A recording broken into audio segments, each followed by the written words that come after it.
Okay, good afternoon, and thank you for joining our virtual town hall this afternoon. My name is Ben Owen. I'm the Commuter Choice Program Manager for the Northern Virginia Transportation Commission, and I'll be leading this afternoon's meeting. Today, we'll be talking about projects proposed for funding under the Commuter Choice Program on the I-66 corridor for funding in fiscal year 2022. I'll talk a bit about what Commuter Choice is, then provide a quick overview of each of the 4 projects under consideration for funding. We'll then let you know how you can leave feedback on the proposed projects. We'll share this feedback with our commission and the Commonwealth Transportation Board before they take action to approve any projects for funding. And finally, we will open things up for any questions you have about the program or projects. We will have plenty of time, so please ask away. Please use the chat box on YouTube to enter your question or comment. We have project staff from Fairfax County, OmniRide, and the town of Vienna with us this afternoon too, who can help us help answer any questions you might have about specific projects. So first, what is Commuter Choice? In short, Commuter Choice reinvests a portion of toll revenues collected from the I-66 inside the Beltway corridor into multimodal transportation improvements in that corridor. We have a comparable program in the I-395-95 corridor using revenue from the 95 and 395 express lanes. The program supports a broad range of transportation projects, including new and expanded transit services, transportation capital improvements, and carpool and vanpool strategies that contribute to moving more people through the corridors and fostering improvements that will improve travel and expand options for commuters. Projects that support these goals help demonstrate their ability to benefit the people paying the tolls in the corridor, which is a requirement of Virginia legal precedent and statute. In each corridor, we normally have about $15 million per year to reinvest, so we're a small piece of the overall regional transportation funding picture, but one that is focused on improving the transportation network and commuting in these 2 corridors. Now, the COVID-19 public health emergency put something of a damper on our I-66 corridor revenues in particular. I will address that and how it affected our programming in a little bit here. So Commuter Choice on the I-66 corridor was created by the Commonwealth of Virginia and delegated to us at NVTC to manage, but local jurisdictions and public transit operators apply for and ultimately carry out the projects. The projects we'll review today were all submitted in response to a call for projects that was open from November 2019 through January 2020. I'll provide a bit more information about why it was that long ago as part of that promised explanation of our programming approach that is, I promise, coming up in just a minute. Soon after the public comment period ends in the middle of this month, the Commission will consider the scoring results, public comment and funding availability, and adopt a program of projects for referral to the Commonwealth Transportation Board, which has final approval authority over the program. Once the CTB approves a program of projects, recipients will be able to begin implementing them right away. And we do have ongoing reporting requirements for our recipients regarding the performance of their projects relative to anticipated levels, as well as their progress toward fully implementing their projects. In terms of who's eligible for the I-66 corridor program, it's basically Northern Virginia towns, cities, counties, and transit agencies that are roughly along the I-66 corridor or have a lot of commuters traveling into or through the corridor. They are eligible applicants for and recipients of funds. So beginning to shift into what today's meeting is about with that promised discussion of programming in relation to COVID-19. So the call for projects that we held that closed in January 2020 that I mentioned earlier was for funding during the fiscal year 21 to 22 period. We're referring to that as our Round 4 program. At that time, back in January 2020, we'd anticipated about $25 to $30 million available over those 2 years that we could just program with a single action. But we quickly had to pivot when I-66 revenue dropped really precipitously with the public health emergency, and it has begun to rebound, but it's been somewhat of a slow process. So given the revenue drop and the continued uncertainty, our commission adopted a 2-step approach to programming for the Round 4 period, again, covering fiscal years 21 and 22. So last fall, the commission adopted a roughly $4 million initial program of projects drawing from various proposals submitted to the call for projects, specifically continuations of transit services that we previously supported, as well as a few small capital projects. And as part of that action, the Commission resolved to advance a supplemental program this year, drawing from the remaining proposals with additional funding that might become available. We now have about $7 million available for investment in new projects, which will be the subject of our discussion today. So here are the 6 projects that were included in the initial program that was approved late last year. Again, continuations of 3 transit services that Commuter Choice previously supported to provide continuity for commuters as they return to work sites, as well as 3 small capital efforts that are less dependent upon immediate ridership. So implementation of these projects is now underway. And we did hold a comment period on these 6 projects last September, and then the Commission adopted the program in October, followed by the Commonwealth Transportation Board in December. So again, we're now in the second step of that 2-step programming process for the fiscal year 2021 to 22 period. And the proposals remaining under consideration for funding at this point are for new transit services, new commuter incentives, and larger capital efforts. The Commission's direction for the supplemental program, as part of that approval of the initial program late last year, is that the supplemental program is to be based on the technical scores that had been developed for the proposals, subject to funding availability as well as public comment.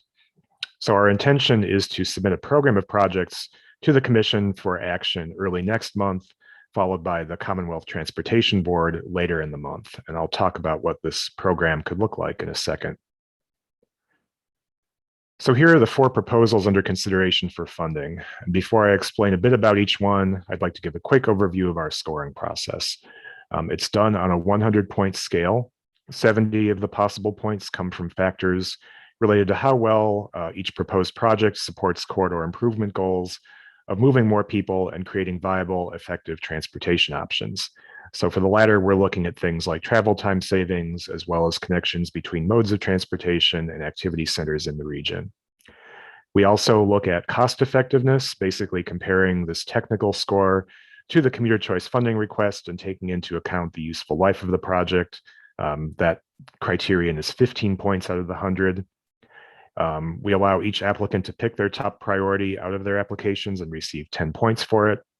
And finally, applications with documented support or collaboration from other jurisdictions or agencies in the region can receive 5 points. A couple of the factors are scored relative to the whole set of proposals submitted. And these 4 proposals were scored with everything that was submitted to the Round 4 call for projects back in January 2020. That includes the projects already awarded funding, as well as a few that applicants ultimately opted not to pursue in this funding round, given changes in travel patterns and the overall funding landscape. So in terms of what a supplemental program could look like, the staff recommendation, this is NVTC staff's recommendation, which our program advisory committee will consider at a meeting next week, next Monday afternoon, as a basis for making a recommendation to the full commission for action in October. The staff recommendation is to fund proposals 1, 2, and 4 from this list as they can be accommodated within the available funding. Proposal 4, as I'll explain in a moment, aligns with regional interest in fare reduction and equity initiatives, despite having scored lower than Proposal 3, which would not be able to be accommodated within the funding available, going down from the top in terms of scores otherwise. The Commission will take any public comment into account as part of any programming decision. Taken together, the 3 proposals that are in the staff recommended program would move about 250 more people through the I-66 inside the Beltway corridor each morning upon their full implementation and as commute volumes continue to rebound. They would also better connect 5 regional activity centers and help to rebuild transit and van pool ridership in the corridor. And I mentioned roughly $7 million available. Any remaining funds that we don't program will be applied to the I-66 corridor program's next funding round, which will cover fiscal years 2023 and 24. I'll now explain a bit about each proposal in descending order of total score.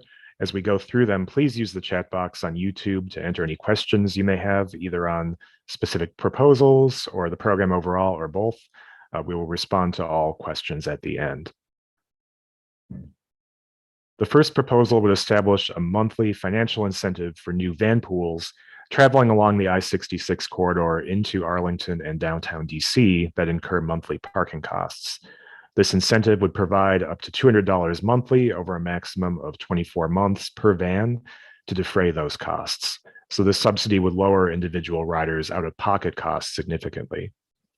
The region's van pool market has been adversely affected by travel pattern changes resulting from the COVID-19 public health emergency, but OmniRide is again beginning to form new van pools, and this incentive would align with a similar parking incentive that OmniRide is now offering for new and returning van pools in the I-395 corridor to help rebuild the van pool market there.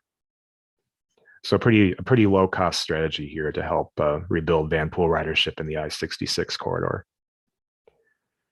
The second proposal would create a new direct express bus service providing a one-seat ride through the I-66 inside the Beltway corridor from the Reston South Park and Ride in Fairfax County to the Pentagon, Pentagon City, and Crystal City in Arlington County. This project includes 2 years of funding for operations of the route, as well as the purchase of 6 new buses to provide 10 morning inbound and 10 afternoon outbound trips each weekday. So an express peak period, peak direction service.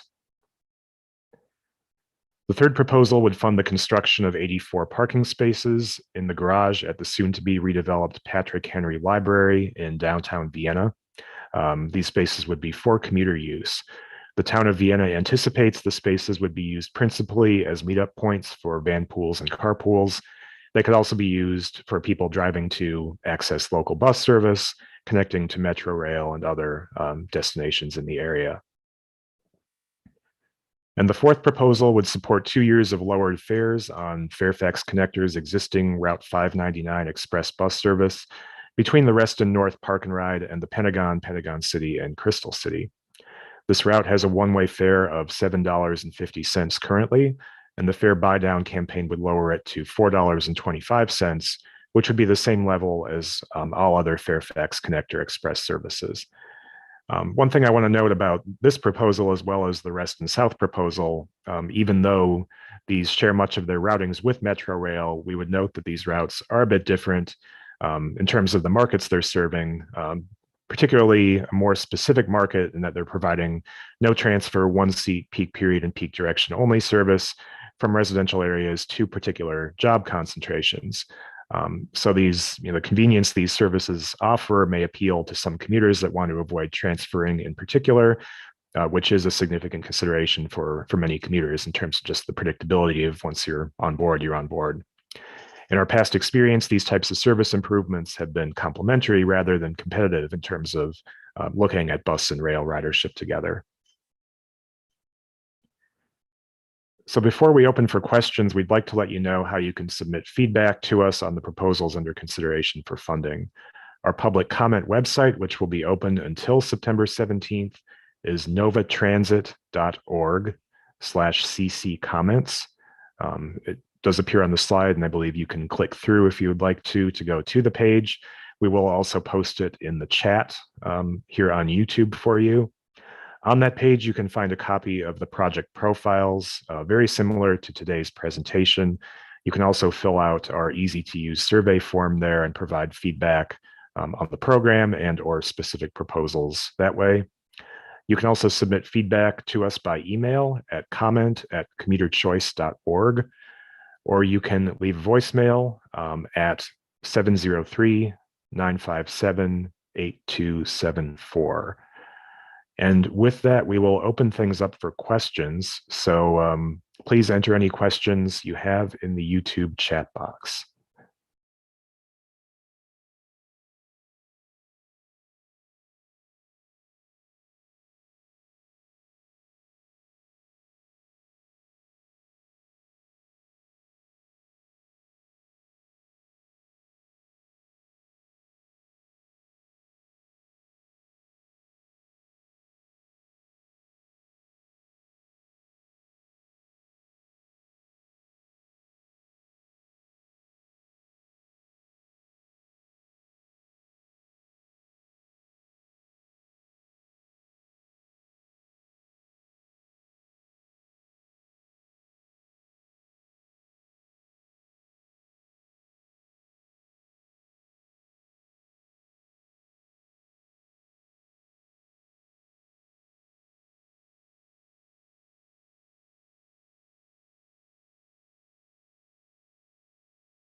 One thing I do just want to note here while we wait to see if we have any questions or feedback, we are recording today's session, so it will be viewable on our YouTube channel afterward for the duration of the public comment period.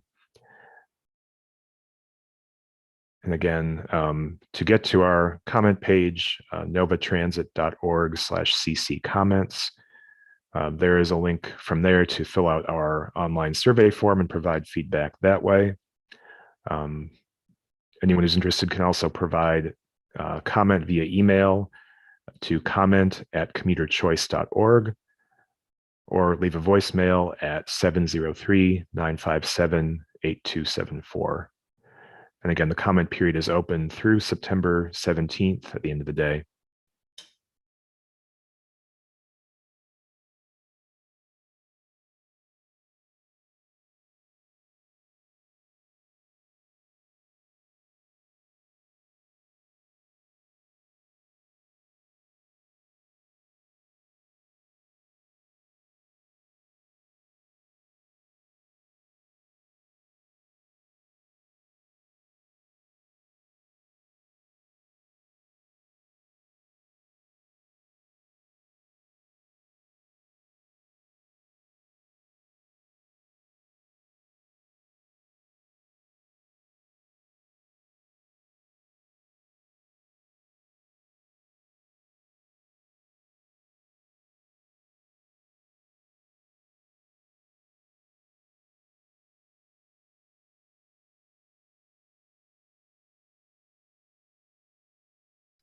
And we'll hold on just a minute more to see if any questions or comments come in.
Okay, well, we'll go ahead and wrap up here. Thank you for watching this afternoon's presentation and for your support of the Commuter Choice Program and NVTC. As a reminder, we'll continue to collect feedback on the projects discussed today until September 17th. Please feel free to share information about the 4 projects and encourage neighbors and friends to provide their thoughts before the September 17th deadline. So thank you again, and have a good rest of the day.